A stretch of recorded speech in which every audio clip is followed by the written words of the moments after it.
Last year we were here just 3 days after the incident where the shark came up, got very aggressive. And we were crawling out on the rocks as fast as we can, and it was crazy. These men are on a mission to hunt down a killer shark. I'm going to use this spear, and this barb will go in, stick in his skin. Really strong current. It's good for sharks. Okay, be extra safe.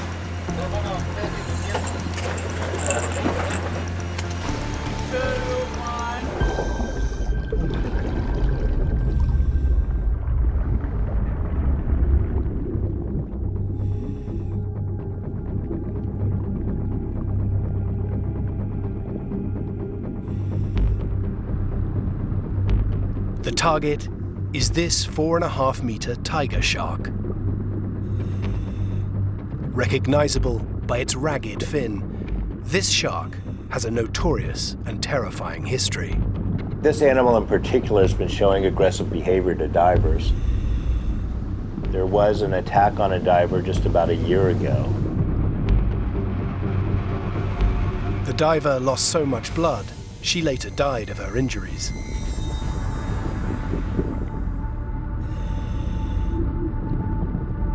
Get this approach wrong, and the predator could claim another victim.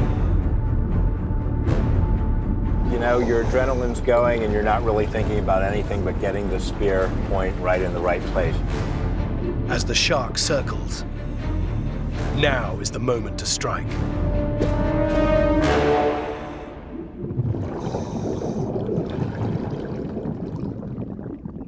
But these divers aren't killing sharks. They're tagging them. Did you tag the shark? Yeah. No. Victoria. It's part of research being carried out by scientists like these men and women across the globe. Underlying their work is a huge question, essential to the health of the planet.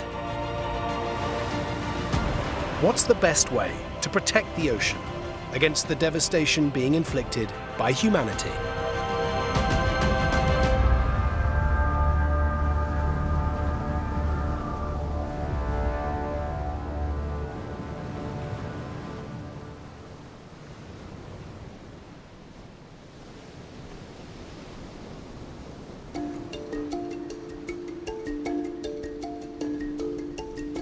Some 340 miles off the Pacific coast of Costa Rica sits the island of Cocos.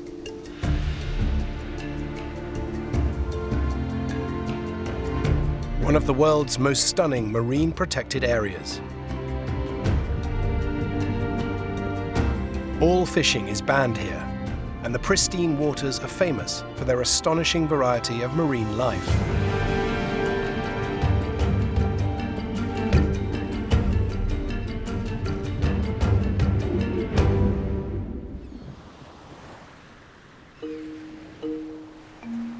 But this is no longer the paradise of ocean life it used to be. When you look at the data, I'm only seeing a fraction of what I would have seen if I had come here when I was 30 instead of when I was 60. Marine biologist Todd Steiner is part of a group of scientists who have discovered the reason for this sharp decline in marine life. Many of the species found inside this protected area have an inconvenient habit of leaving it. But with highly migratory species, they don't stay in one place. So as they migrate between their feeding areas and their nesting areas, we need to protect these entire swimways. Along these unprotected swimways, migratory species are being caught and killed. I am really stoked to go to Cocos. Todd and his colleague, Kevin Wang, are trying to persuade the Costa Rican government to expand the small marine protected area around Cocos Island. And there are huge gaps of ocean in which these animals are swimming, but in which there is no protection for them. So one of the things that we're trying to discover is where their migratory pathways are and where their important habitats are. By gathering data about these migration routes, the scientists are building a case for enlarging the no-fishing zone. Is critical for designing and managing marine protected areas. The more animals that we know about, the better we can design and manage these areas. You guys ready? Yes, we are. Today, the team are on the trail of the animals at the heart of the ocean's ecosystem, sharks. So it's really important to protect sharks because they're the top predators of the ocean. They control the entire food chain. And if you kill the top predators, you have a cascading effect that diminishes all the life in the oceans. So it's not just about protecting sharks. It's about protecting the entire ocean ecosystem. This is one of the places that has sharks. Whether or not we'll catch something, who knows? It's fishing, right?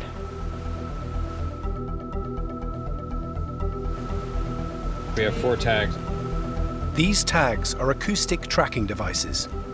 They will be able to monitor the movement of sharks along the swimways for years to come. And someone else has to write then, pre-caudal, fork, and total. But there's just one snag. The team have got to catch a shark first. They'll need to find, hook, and cut the animal open without hurting it or themselves. What we're going to do with this tag is we're actually going to surgically implant it inside of the body cavity of the animal. To lure the shark in, fresh bait is attached to the hook. Over the past 10 years, scientists here have tracked more than 1,200 animals. But today promises something new.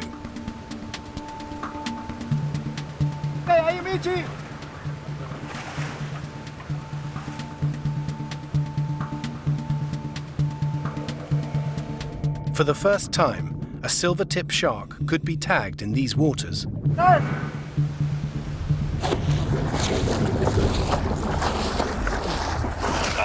But the shark has other ideas. Wait, let's let him go for a second. So let's try and do this the other way.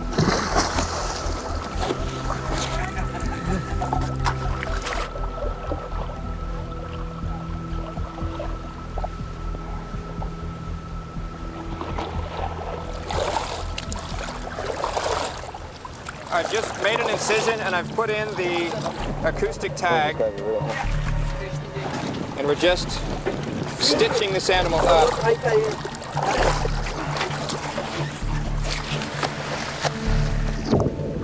And after we've sutured the animal up and it has this tag inside of it, we release that shark to go about his merry way, all the while sending out this special coded pulse of sound. And every time that transmission is received, we will know where that shark is. Hold the hook really just right there. Okay.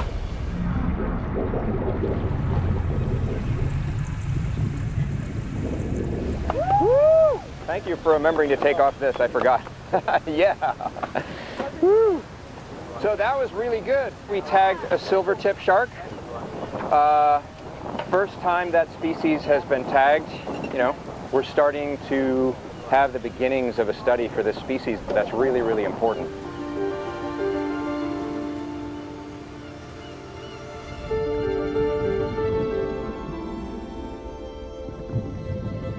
The scientists have already discovered that at least 3 endangered species of shark and 2 species of endangered turtle migrate along a vast underwater highway.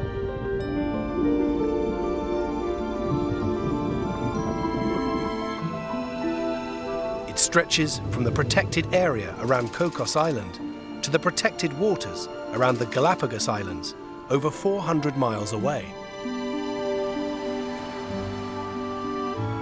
So we need to expand the marine protected areas and now connect these hot spots. We've now identified an area in between these where these animals are swimming back and forth, a superhighway.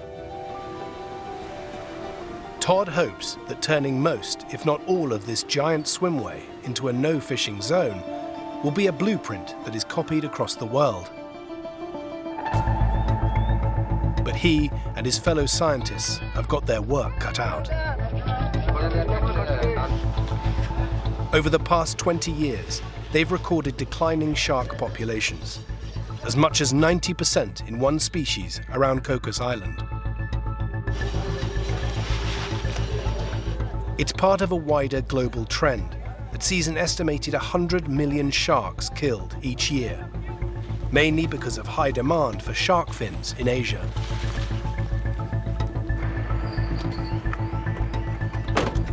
So Punta Arenas is the main fishing port of Costa Rica, and this is also the heart of the shark finning industry.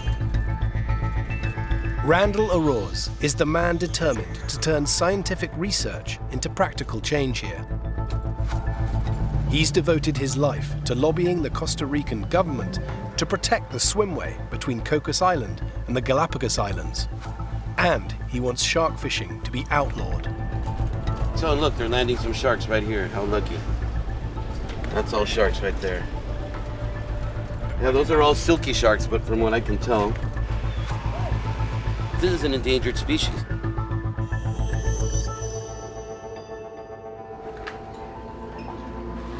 Although Randall's campaigning has brought some regulation of shark finning, it's still legal to catch and land sharks in Costa Rica.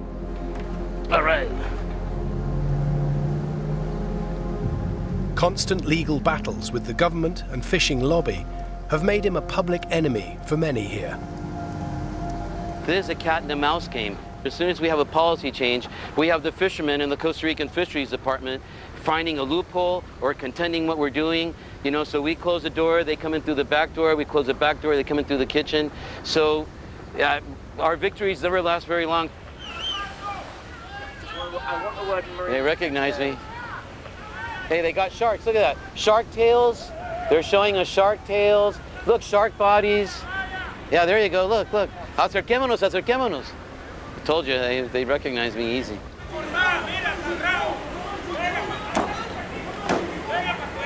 He said, Randall, come over here and we'll put the shark tail up your ass. I'm hated by the fishermen. I'm not working to put longliners or fishermen out of business. I'm working to stop the shark fin trade, and I'm working towards sustainable fishing. Randall is adamant the fishing lobby's influence is the main reason the swimway between Cocos Island and the Galapagos Islands remains unprotected. And every time there's an effort to expand the protected area, the fishermen of Punta Arenas, they always say no. They're very powerful economically and politically, and so far they've been very effective.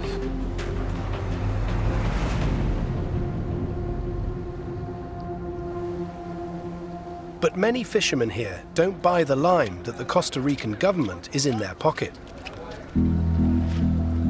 Pero también tenemos que entender, con que Costa Rica elimine la pesca, no se acaba la afectación. Si él ha permitido a las flotas internacionales a que vengan, pesquen en nuestros mares. Fishermen here point the finger at their government for granting licenses to foreign fishing vessels. They say one of these boats can catch more in 2 months than the entire Costa Rican longliner fleet do in a year. No podemos competir con unas embarcaciones inmensamente grandes y en el cual su equipo es una red de casi 2 kilómetros de largo por 200 metros de fondo y recoge lo que hay adentro, que pueden ser 50, 60, 100 toneladas en un solo cerco. Throw in the fishing lobby's mistrust of conservationists, and it's easy to see why they are so opposed to protecting the swimway between Cocos Island and the Galapagos Islands. Porque protección es decir no pescar, y conservación con hambre no llegamos a tener buenos términos. Un pescador ha pensado en que la actividad se acabe, y eso es lo que como sector estamos defendiendo.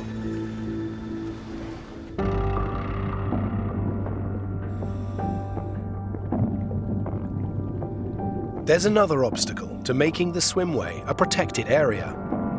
its size. The task of policing the no-fishing zone around Cocos Island currently falls to a team of 19 rangers. But with no powers of arrest, all this squad can really seize are nets. En estos más o menos 10 años, más o menos que tenemos de estar acá, dándole guerra a lo que es la pesca ilegal, hemos encontrado y tenemos parte de ese material acá confiscado. The Rangers are already underpowered. Their $3.4 million radar system has been broken for months. No solamente tener el radar, tener el equipo, tener radio, tener armas, tener la capacidad de llegar, de interceptar y también tener una comunicación clara, digamos, con otras organizaciones dentro del gobierno. Right now, there's a 12-mile no-fishing zone to enforce around Cocos Island. But protecting the swimway would mean policing tens of thousands of square miles of water, in which case they're going to need a bigger boat.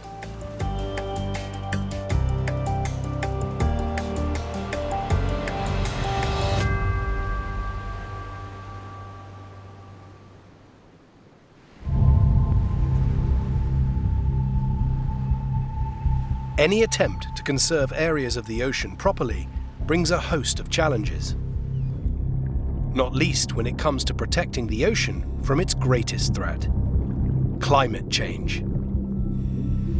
This is forcing a major rethink about how marine protected areas should be designed and selected in the future.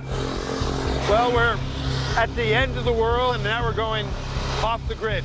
The plane is jam-packed. I hope it gets off the ground.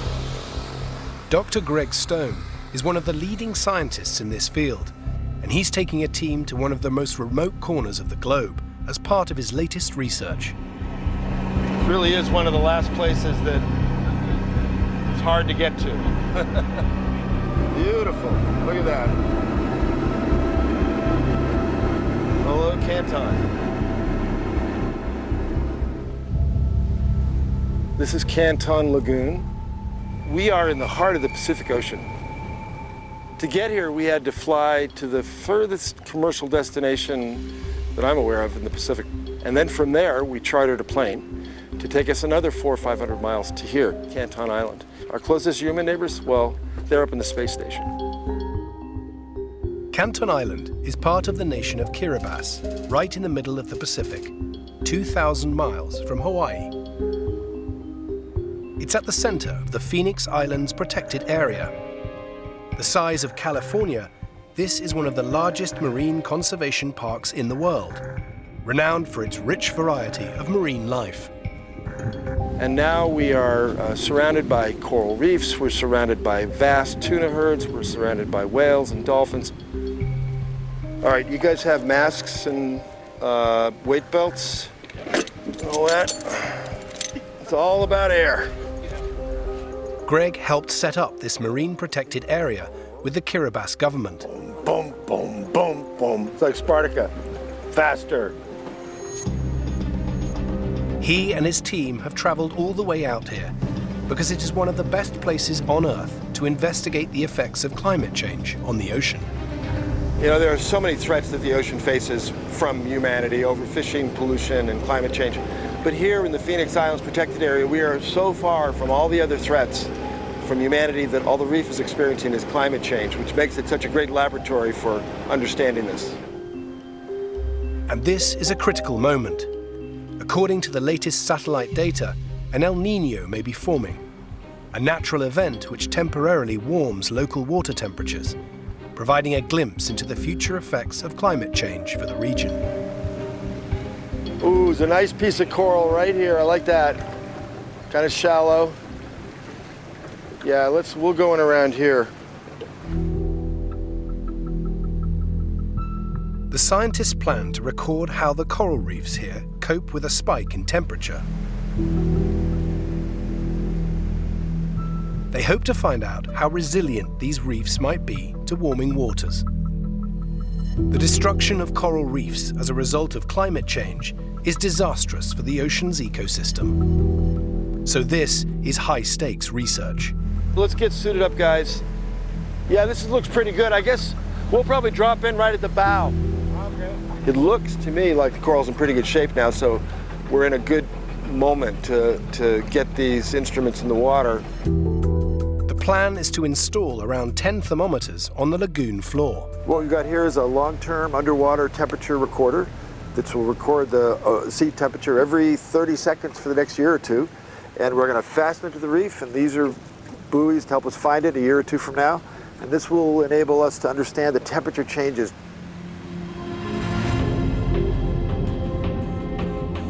You get into the water and you feel the energy, the photosynthesis, the production of these amazing corals. And you look at them and they're so vibrant. It's clear enough though so you can see everything. It's just like, wow, the ocean's alive. It's really a magical place. How was it? It's great. Coral's in good shape.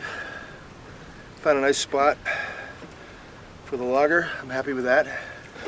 Didn't see any grain or anything going wrong yet, so that's a good sign. I was afraid we'd see some bleaching already. Coral bleaching is one of the major kinds of damage inflicted by climate change. But previous research has suggested that the coral here has a rare ability to survive. We've witnessed two major bleaching events that have come through here, and when it first happened about 17 years ago, we were all so depressed because we thought that was the end of this spectacular system. Just very depressing, dead, brown, black, broken coral, and we almost needed Prozac to try to cheer ourselves up. It was so bad. But then it bounced back with incredible vigor. It was almost like finding someone who was almost dead get up and walk the next week. Never had we seen a reef system respond like that. With another temperature hike potentially brewing, Greg is hoping this latest research will provide more evidence to suggest that this coral is equipped to resist climate change. One of the holy grails in climate and ocean and coral research is finding coral animals and other reef organisms that can withstand the heating that's happening now on the planet. But it looks like nature might have done it for us here in the Phoenix Islands. And it could be that this has applications throughout the world. It's not an understatement to say that perhaps the progenitors of future reefs in the world could lie here. They could actually become corals that could be moved elsewhere. Greg believes scientists should weigh the effort required to set up a marine protected area against its potential benefits, which is why he would prioritize areas like this one with resilient corals. The picture is pretty dismal for rank and file coral reefs around the planet, and it's the ones that can withstand this heating, that can withstand these fluxes in the climate that we're looking for. And we've got to make tough choices now. We've got to pick those places that are going to have the biggest impact into the future.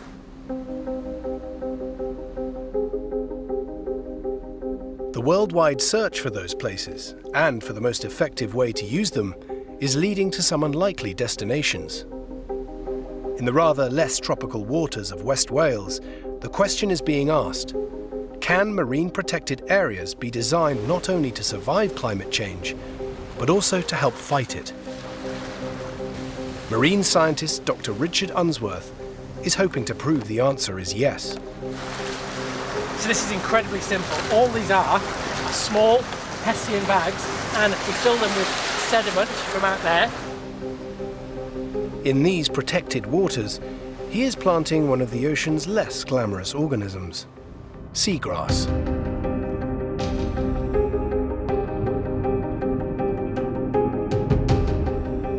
We'll put it in the water over the winter. It'll germinate, and by the end of next summer we'll see mature big seagrass plants. What we're trying to achieve here is create a really simple way of restoring seagrass using really low-tech equipment. Global stocks of seagrass have declined by nearly 30% since 1980. Richard argues that wide-scale restoration of seagrass could help in the battle against climate change. Seagrasses have been lost all around the world. They're like the powerhouses of the ocean. People refer to them as the lungs of the sea. And we really need to bring these habitats back because they store carbon 30 times faster than rainforests. And therefore they're one part of the solution to climate change. I have young children. I can't look them in the eye and know that I'm not doing something against climate change. Reducing carbon emissions is the most important weapon in the fight against climate change.